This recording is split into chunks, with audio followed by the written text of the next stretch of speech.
on, everybody? It's the Old Weeb, and today I'm talking about what I think is the greatest crime committed in the scaling community, and that's the Scale 2 fallacy.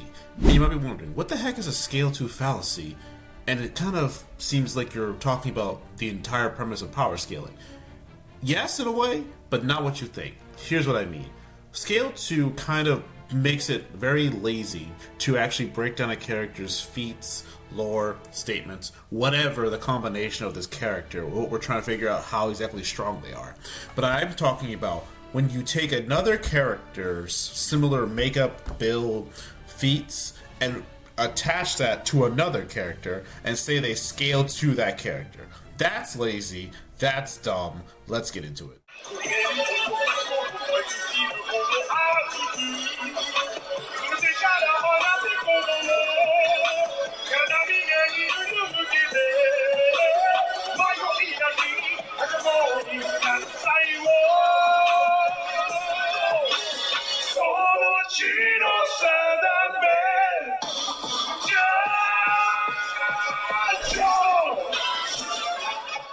Now, I'm going to be breaking down the big three, as you see by this thumbnail, and I'm basically going to be kind of nerfing each one. Yes, even Naruto. As a Naruto fan, I can be objective. Now, what I mean by breaking down this fallacy is that with specifically, I think Ichigo and Luffy being the biggest culprits of this compared to Naruto, Naruto really only gets the Scale 2 argument in relation to Kaguya. But when it comes to Bleach and One Piece, these characters are carried in the scaling community by that statement of Scale 2. Now let's look at it from the factor of Ichigo. He's the first one and probably the biggest culprit of this. Now, if you remember in Bleach, people tend to forget Kubo's own writing and statements that he makes and want to take on the idea of who Ichigo fights and people around him scaling relative to him, like I said, or to give an estimation of strength and power. Soul Reapers stated that when they come to Earth, they have to limit themselves by wearing a special seal and then get approval to release that to use, if I make sure I'm correct, about 80% of their power. Ichigo never received this training, never received a seal, which means Ichigo throughout the story should never be limited to how much power he is wielding, correct? And if that's the case, we always have a true estimate of his strength at any given point in the story. We see the milestone moments in which Ichigo goes through the story, in which he reaches a new level of strength or power. The fight with Kenpachi, fighting Byakuya, fighting Ukihara, fighting Aizen, fighting Ginjo, fighting Yuhaba, however you say his name. We all see moments in which he clearly jumps in power by either gaining a new ability like the True Bankai, gaining the Visor Mask, etc. These are all feats along with statements that relate to him getting stronger compared to the idea of scaling him to someone he's around or has fought. Specifically, the Soul King absorbed into Yuhaba. Because in relation to that, we get a lot of, I would say, lazy scaling in the way that Aizen performs certain feats in regards to the Garganka, and in relation to how the Soul Society, Wako Mundo, and the World of Living are constructed. Again, these parts are statements. And then, taking those statements and relating to Ichigo fighting those characters, and then says scaling to that, which I don't believe is a true estimate of what actually happened.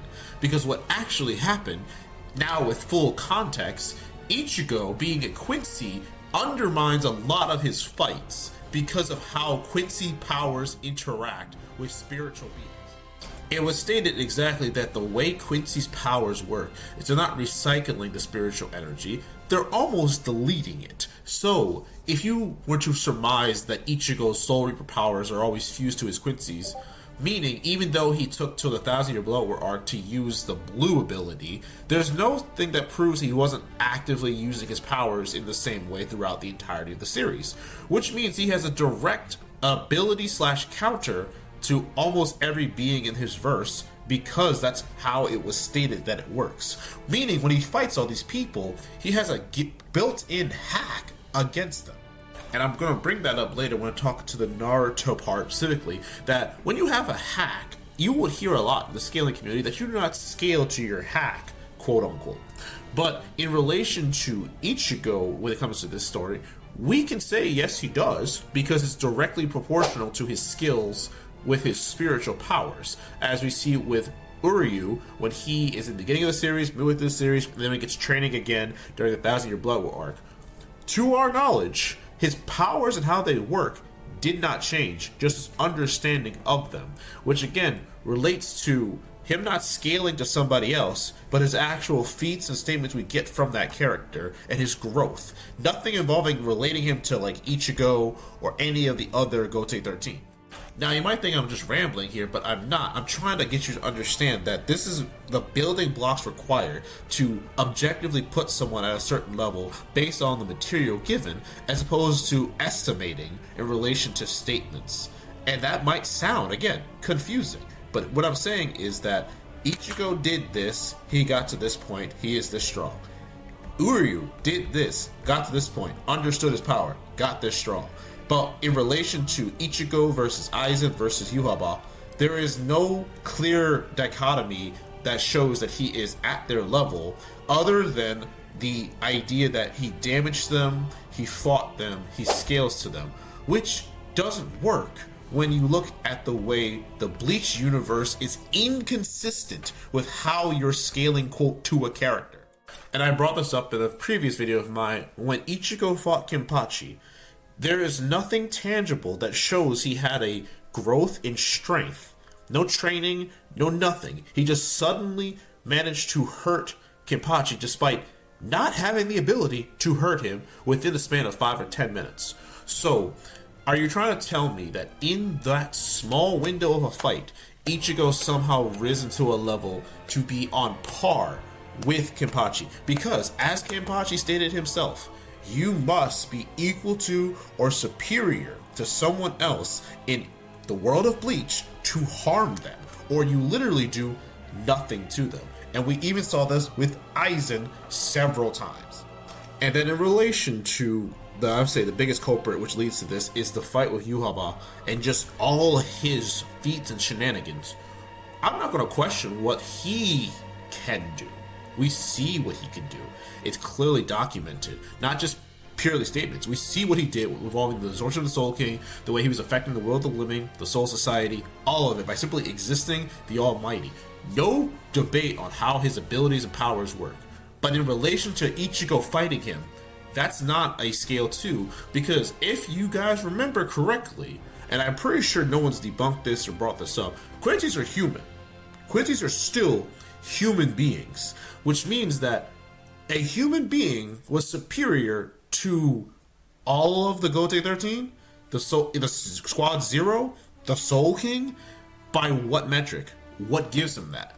And I would say, well, you absorb the Soul King, who did all these feats, which means he scales to see, scales to the Soul King by virtue of absorbing the Soul King, which you could say makes perfect sense, and I wouldn't argue that. But I would argue, how does Ichigo scale to that? And then when you say, well, you just kind of brought up the point of how you scale to that because of the rules of Bleach. And I would say, yeah, the rules of Bleach that are inconsistent, that show contradictions all the time, or you could say even just plot holes.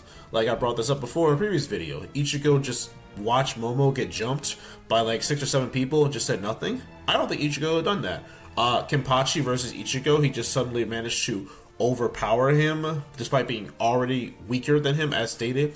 And then even Kenpachi versus Gremi, which has the ability to just use his thoughts and his will to dictate what happens, putting Kenpachi into space instantaneously. There's too many instances, and this video would be 3 times as long. It went through multiple times in Bleach. The characters' powers, abilities just straight up stop working with no explanation.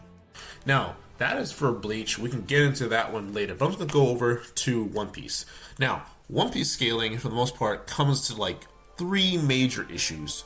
Speed scaling, planet size, and the argument of Toon Force. Those are like our big 3 in terms of fighting One Piece scaling.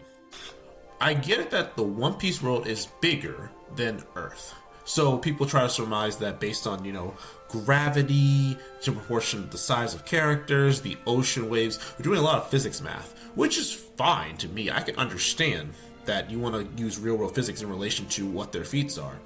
But that doesn't always translate to it's confirmed. You can surmise these things, you can estimate, but nothing is proven that the gravity is different. Nothing makes it so that, for example, in Dragon Ball Z, when they have 5-10 times the gravity in the trainings of the ships, that means related to our gravity, we can kind of estimate how much force are we required to move, etc. Nothing like that is stated in One Piece. So to say that, for example, Luffy jumping in his world would be he jumped this much higher in our world because the gravity has to be different. I understand the logic, but because we don't have anything that confirms that, I think that's a bad take. The second part in relation to the statements made within the verse don't really mean much of anything when you look at the way hockey is constructed and how hockey works. Because compared to when we first saw hockey with Enel, when it was called Mantra, to when we see hockey being used in the post-time skip, there really doesn't seem to be a relativistic scaling to one's hockey, just to how much control you have. Because here's what I say. Rayleigh stated to Luffy that one hockey does not grow, but your hockey control can improve through combat, and the only way to get stronger is to get more skilled at using hockey, which should mean, by that statement, there's a finite amount of hockey that each person has, and you really can't increase your quality of hockey, but you can increase your skill with using it. Kind of like in Naruto when they state that using chakra, it comes to efficiency, is more important than sheer quantity. Because no matter how much chakra you put into something, if you don't have the proper control, your jutsu doesn't work. Same thing along with hockey. You could have a lot of hockey potential, but if your lack of skill in using it, it doesn't matter. Which is why we saw Luffy pre-time skip. He could use Conqueror's hockey, but he couldn't use it at will because he doesn't have the skill. And in relation to, as I stated, with speed, our biggest culprit of this is come down to the fact that Kizaru is a being of light. He ate the glint glint fruit, the light fruit, however you want to describe it. So he's a man made of light.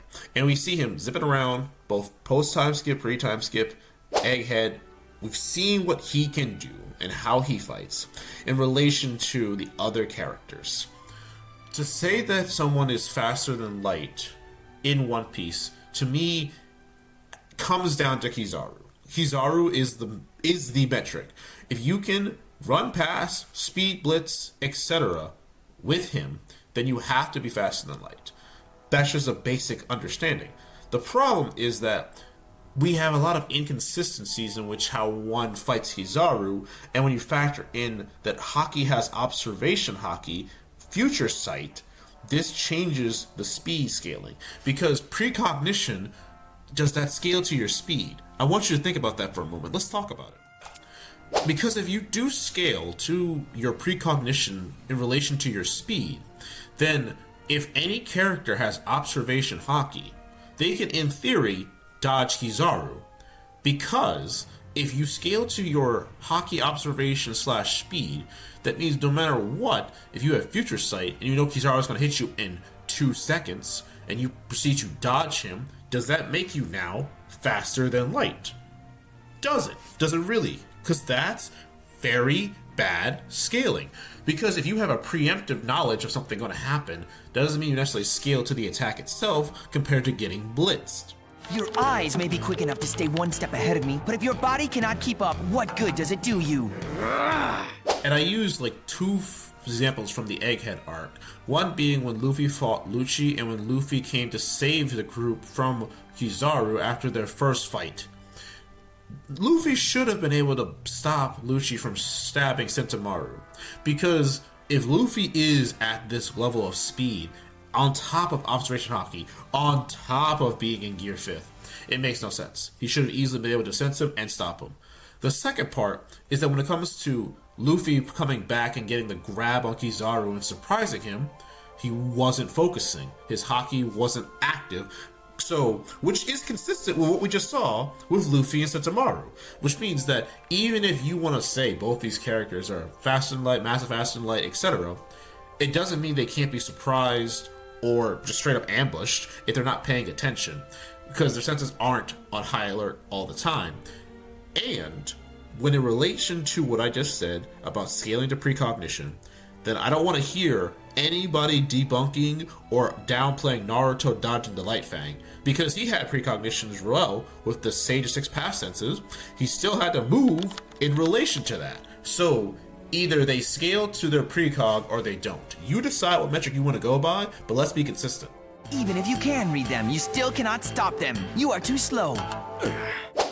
Now, when it comes down to Luffy's Toon Force arguments, here's my problem with it. Fundamentally, you can't say because of the actions he performs that he has Toon Force, because he is a cartoon character already. All anime characters are cartoon. It literally means Japanese cartoon, so that can't be the metric. Second part, we see with Luffy that his abilities do not extend past his physical body in terms of what he's touching. Every single time we see animations of Luffy's abilities while in Gear 5th, everything that's been rubberized has been contacted by him or grabbed by him in some way. The lightning, the ground, the cables, even smoke. Everything that has been cartoonized, as I'm calling it, requires Luffy's contact, which means he doesn't have, I would say, peak Toon Force. Peak Toon Force is Ed, or Eddie, from Ed, Edd n Eddy, grabbing the sun and just biting it. We've seen characters grab the TV script and rewind time. We've seen absurd Bugs Bunny level craziness, and those characters have guaranteed Toon Force. Luffy does not. Luffy has the ability to quote his imagination in relation to what he can physically do, what he can grab, how he can affect things. If he's not touching it, he's not affecting it. He has never changed the overall atmosphere. He's never changed buildings. He does not do anything without touching it. Doflamingo showed us exactly what the quality of an awakening does. It requires contact. Even he did not turn the entirety of Dressrosa into strings when he used his awakening. It was a given area in proximity to him. Luffy's Toon Force is not Toon Force. It is him turning things that he contacts in his immediate area, looks like about 20-ish feet, into rubber. Because when fighting Kaido as well, nothing became rubberized if he wasn't touching it, Kaido included, which is why when he grabbed Kaido, Kaido became a jump rope. Before then, Kaido was still in his normal form. This is very consistent. Stop saying he has Toon Force. He does not. Now, time to get to the boy, Naruto. Naruto gets, I would say, upscaled a lot because of this fallacy, because of relation to fighting Kaguya. Now, the things that people try to take away from Kaguya multiple times is whether or not she scales to her dimensions, she scales to her hacks, etc. And then use that to downplay Naruto. Here's the problem, at least with the Naruto universe. You always scale to your hack because it requires chakra to use. Everyone in Naruto who is important has a Kekkei Genkai or some kind of hidden move that is related to their chakra levels, or just chakra in general. Meaning, in order to perform it, they have to have that level of energy. So when they say Kurama can turn the world to ash, as a statement, and he's a chakra being, that means his existence is planetary by that statement. It means his chakra level as an entity is planetary. Naruto has that, which means Naruto's strength is planetary from that alone. Now, when you factor in Naruto's actual chakra level, and in relation to what Kurama said in Boruto, he said that Naruto's chakra level is almost equal to his, which means that Naruto, by that two statements, is not only planetary but multi-planetary, based on those statements, not scaling to anything, based on the statements given by both Kurama and Kishimoto. Now, that's my thing. That's the most I would say Naruto scales to. I don't scale him to Kaguya. I feel Kaguya is a superior being to him in every way, shape, or form. Because of what we learned in Boruto, the Ososukis as a race all have the capability of making dimensions, affecting the weather, having other control. They have creation as a built-in ability. And then as Boruto is going on in Blue Vortex, we're learning more about Shinjutsus with omniscience, prescience. The list goes on. Damien's abilities, Ada's abilities, all these like world-powered abilities that affect everyone. No matter who they are, they have to scale to them because it's their ability, comes from their chakra. That's who they are. Kaguya is still the strongest villain that Naruto has fought, because she's the one who has Shibai's chakra as well, while being a full-blooded Otsutsuki compared to Ada and Damon, who are cyborgs, and Boruto and Kawaki. This is super consistent, and I need this to be understood. Kaguya is still stronger than Naruto, even after sealed. So, Naruto and Sasuke do not scale to Kaguya. Kaguya as a being, as I've stated in one of my videos covering Kaguya down for this exact point, she is on the same level, if not superior, to the Soul King. Because the only reason you people put the Soul King as high as he is because he created the Wake Mundo, the world of the living, and hell. And I guess his whole society as well. So he created 4 dimensions.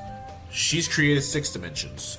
And they have stars, nebulas, planets. They have all the things. And people have said that the Soul Society also has all these things. So if the Soul Society has it, Wake Mundo has moons and suns, what we've all seen, why does Kaguya get shafted in comparison when we have better feats? And not with better feats, we have real feats. We have Kaguya actually doing things, actually engaging in combat. We don't have any real feats from the Soul King. We just have statements. So if statements matter, stop trying to downplay Kaguya's statements compared to the Soul King statements, because if we go by that logic, he hasn't done anything.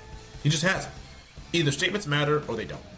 So let's wrap this up real quick by going over, based on actual feats and statements of the characters, where they would actually be.